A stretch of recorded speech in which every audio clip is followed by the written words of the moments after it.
Hello, I'm Chuck Appleby, Director of Publications for the Scottsdale Institute.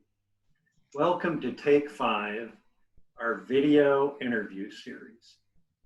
Today, we're having a conversation with Dr. Nick Desai, CMIO at Houston Methodist. Welcome, Nick. How are you? Thanks, Chuck. Thanks for having me. Well, thanks for joining us today. And today we'd like to talk about the economics of innovation. And Nick, from your perspective as CMIO, has the COVID pandemic disrupted the process of bringing vendors to the table to help drive innovation, or has it accelerated it? And in a very related question, what do you envision will be the role of Houston Methodist Tech Hub in a post-COVID health system? Wonderful. That's a very open-ended question and probably a long cigar and a big glass of wine together to talk through. But since we're not in Scottsdale, with you, I'll share with you. I think what we've learned through this whole journey, and the journey continues, and the fact that the world has changed amongst us in terms of it's moved in hyperspeed when it comes to innovation.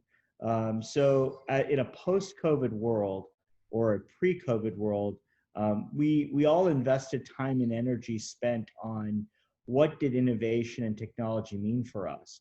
But I think what COVID has taught us that, two words that come to mind, contactless and touchless, became household names, right? Became the word that a 5-year-old would tell you, a 10-year-old would tell you, or 80-year-old tell you. And what they meant were very different amongst each group pattern. But what that did was, it was in the same vein for innovation in healthcare. Virtual became a different word, right? Everything became expedited, it folds at hyperspeed in terms of moving forward. I'll use this as an example. So in a COVID, kind of in a transitionary COVID world as we're in right now, virtual care accelerated at a rate that even most of these companies could not manage the bandwidth. It was a literally catching up day by day, minute by minute. And so you're seeing that, for us in a group where we were seeing about 1,000 people in a virtual format, to then over 60 days completing 150,000 virtual type visits, really changes the bandwidth, the parameter, the lift it puts on your teams. But it also changes the way the consumer market accepts and adopts these new technologies. So I'll tell you what's happened is I don't think vendors have shied away from us, or partners have moved away. I think we've accelerated our relationships with these partners in ways to kind of accelerate things in different spheres of our groups, right? So for us, I'm really fortunate to be at Houston Methodist and to have a group that's, of leaders who have invested in our tech hub. And having our tech hub has allowed us to really create a true living laboratory. And so what's different about it, it's not about just being a commercialization space. It's not about, hey, let's get the newest widget. It's really about taking it and kind of bringing the users, the vendors, the partners, and our operations folks to really kind of create something, right? To make the sausage, if you will, right? Make something really good come out of it. And I'll tell you, there are probably so many things that have come out of this since then. We've been able to leverage, working with partners to create an attestation form. So almost like a red light, green light. Hey, do you have symptoms or not symptoms, right?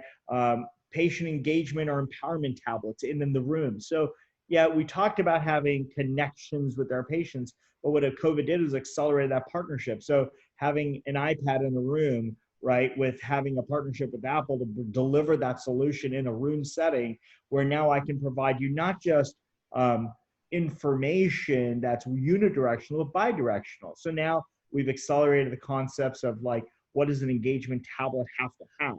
So it's not about just, hey, let's connect to the Safari browser, but rather inpatient, in-room virtual visits, making certain that we have to be able to order food, if you will, right? Getting to the place where it becomes the one central source for your brain, if you will, of moving things forward.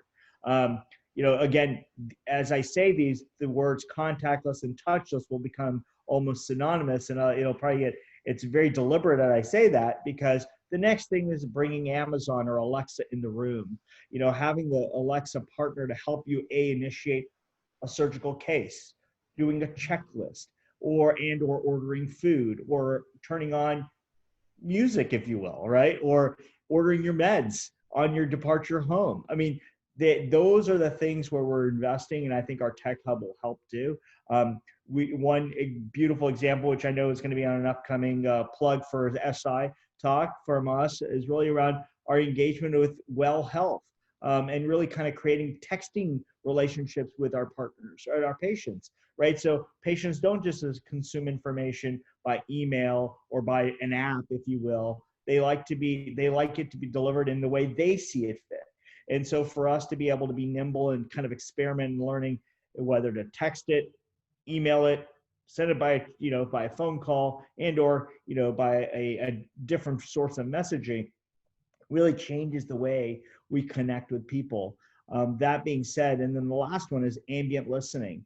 We're piloting, and we built our own our ambient listening device. So imagine now, when you walk into a patient room, you will no longer have to see Nick Desai sitting on a computer, but rather Nick just conversing with you, Chuck, just like I am. And the computer is listening to our voices, separating them, and then transcribing that into a consumable format that really becomes a note that either you take home with you, or becomes part of my final document that I can equally share. So it's that change that's going to happen. I think you're going to see where innovation is going to take a new slant, and it's going to become partnerships and these relationships with vendors that are going to really help accelerate the next need.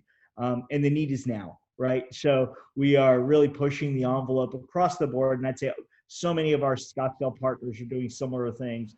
And for us, we're just happy to be a part of that, and happy that our organization has invested in our technology hub to allow us to bring vendors in to do that collaborative co-partnering and kind of that co-working relationship. That's great, Nick. Thanks a lot for taking us inside Houston Methodist to see this picture of the rich ecosystem for innovation you've created. And we look forward to further conversations on this topic, as you said, in a coming teleconference, as well as on many other topics. And thanks for taking time to take 5 with Scottsdale Institute. My pleasure. Thank you all.